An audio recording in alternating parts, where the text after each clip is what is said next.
Welcome to Just Wanna Quilt, a research podcast coming out of Tulane University Law School, where we explore all kinds of things, stories about quilting, tools, field trips, maybe some famous quilters stop by, and, of course, a little bit of copyright thrown in just for fun. I'm Dr. Elizabeth Townsend-Gard. I'm a law professor, and I just wanna quilt. Today we're talking with Laura Bickford. She is the William S. Arnett Curator at the Souls Grown Deep Foundation.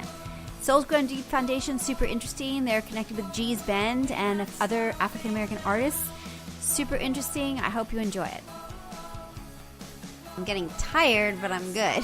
It's that time of the day, right?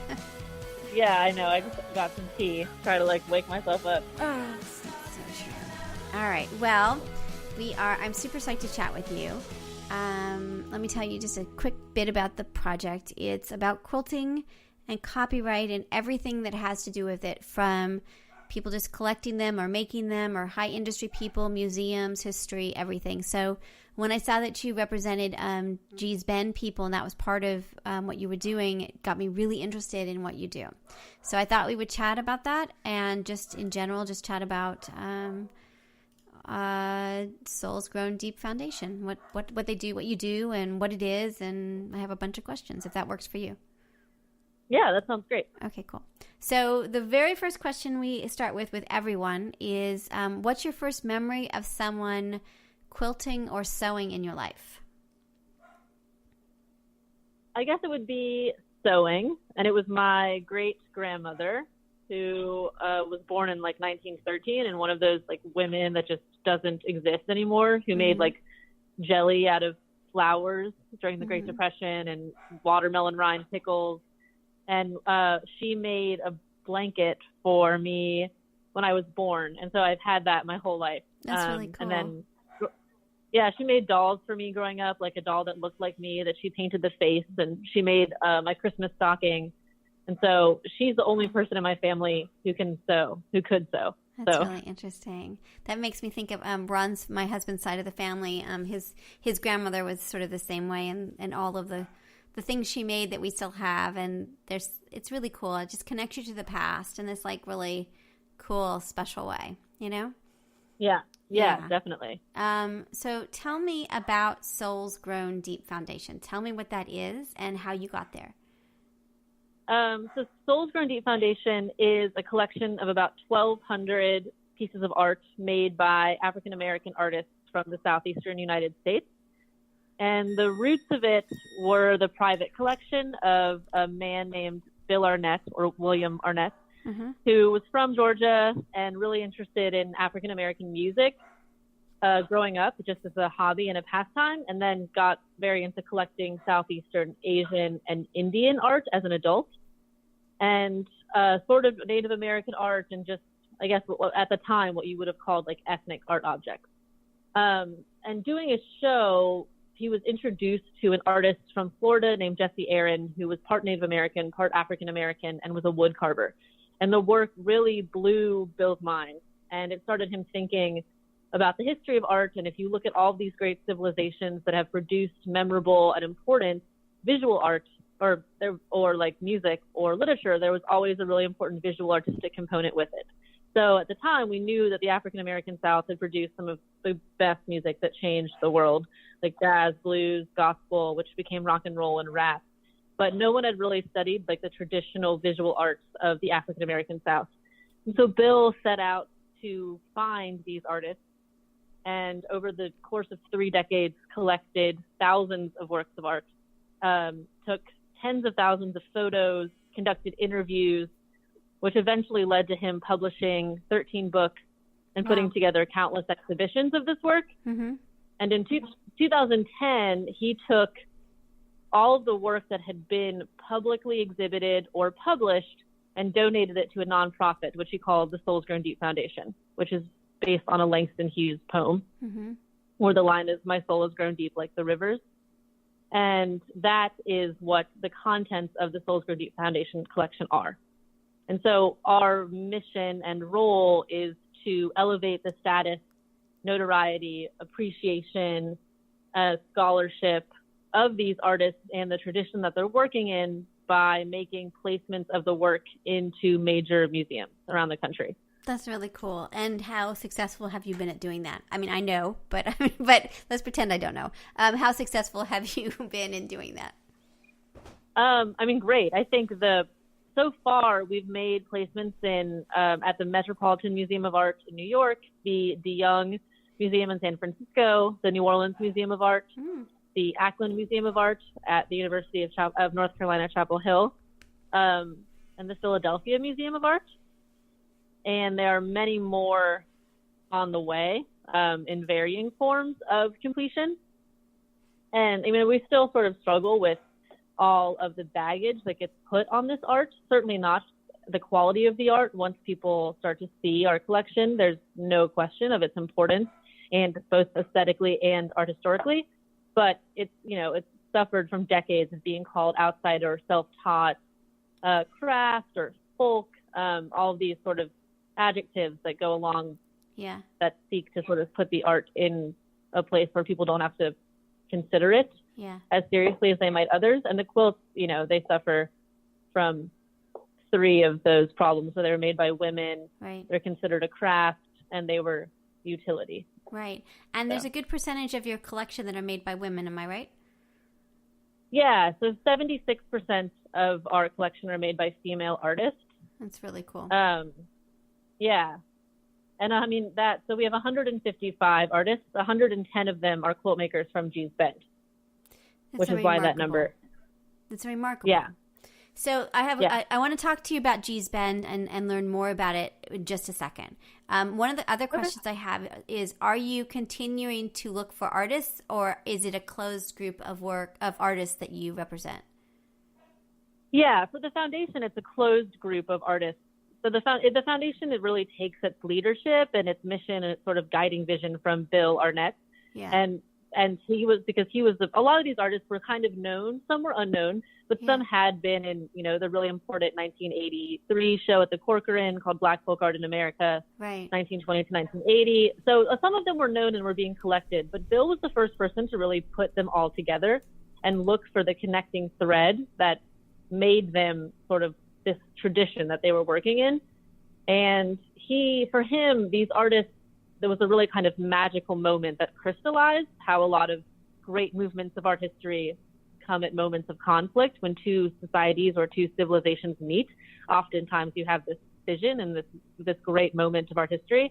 So for Bill, this is the same thing, where it was these rural African Americans moving to the city or these urban centers to search for jobs.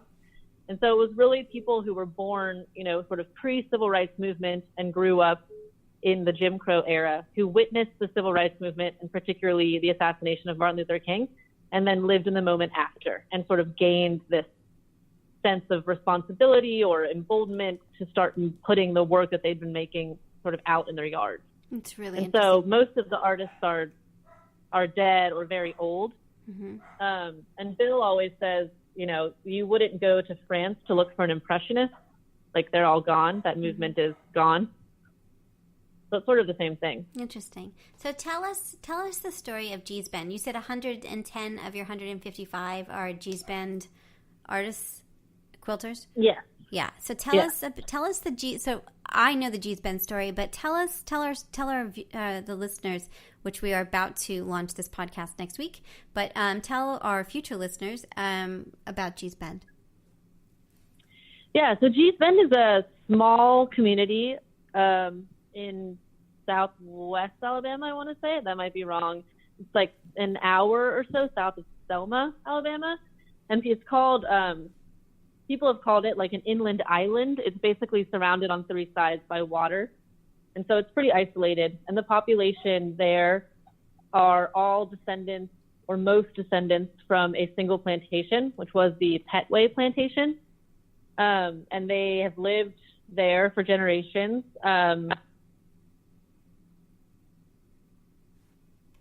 Are you there?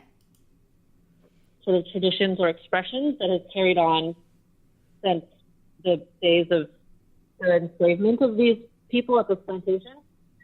And I guess Bill, I can tell Bill was looking for African-American quilts and knew that that was a really important tradition and part of the Southern African American visual expression.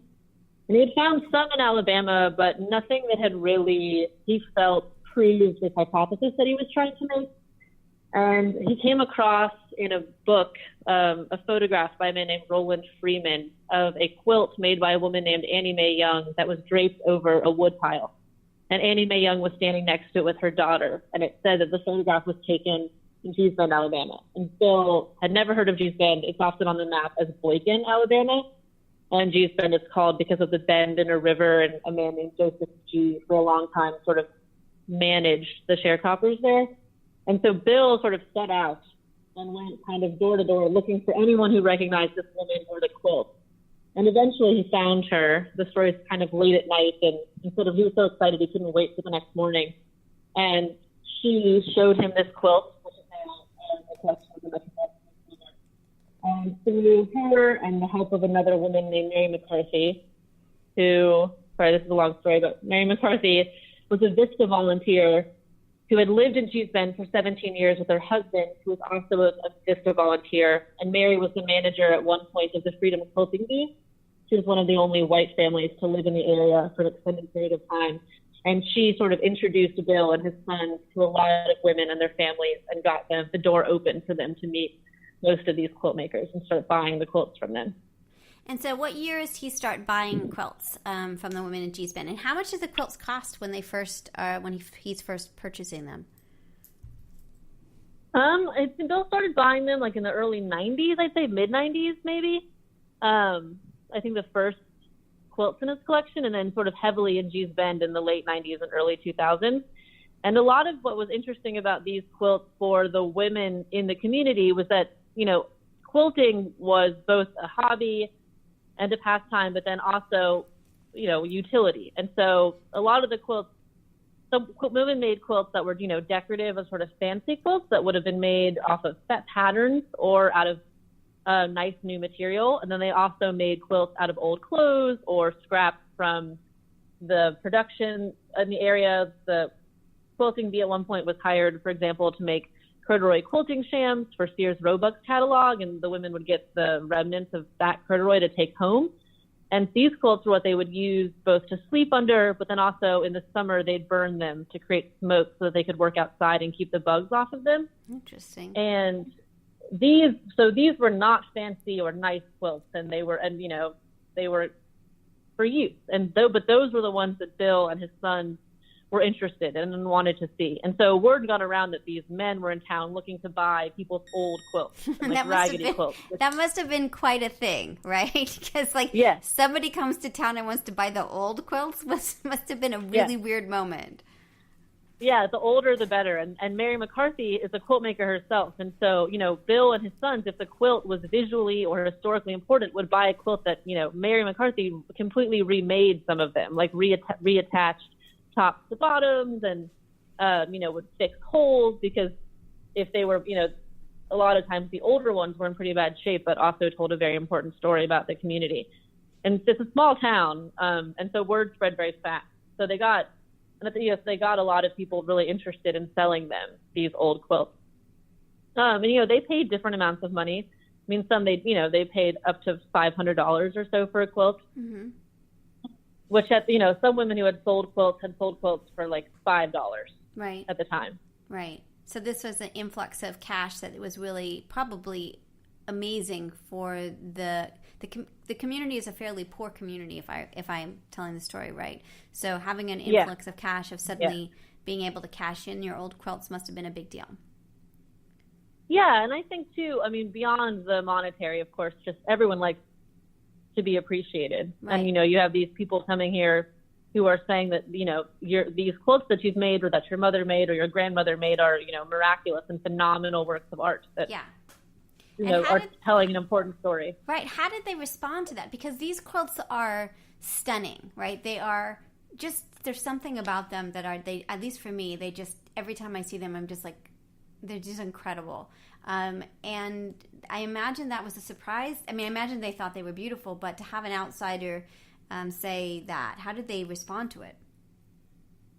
Yeah, I mean, I wasn't there when they when Bill first came and was buying them. I mean, I speak to some of the